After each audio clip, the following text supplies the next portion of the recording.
ইফতারের জন্য যদি ঠান্ডা কোনো ডেজার্ট বানানো যায় তাহলে তো মন প্রাণ দুটোই প্রশান্তি চলে আসে।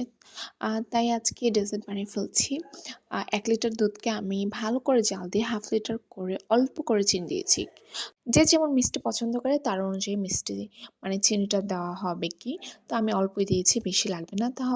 তাই আমি একটু ঠান্ডা দুধে আমি ৩ চা চামচ ফুড কাস্টার্ড পাউডার গুলিয়ে অল্প, অল্প করে দিয়ে দিয়েছি।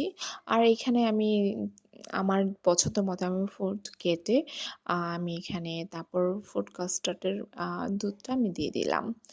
দিয়ে ঠান্ডা হতে দিয়ে দিলাম প্রায় ৩ থেকে ৪ ঘন্টার জন্য। এ তো ঠান্ডা হয়েছে, এখন আজান দিয়ে দিবে, ইফতারি টাইম হয়ে গেছে। দেন আমি বেড়ে নিয়েছি সবার জন্য।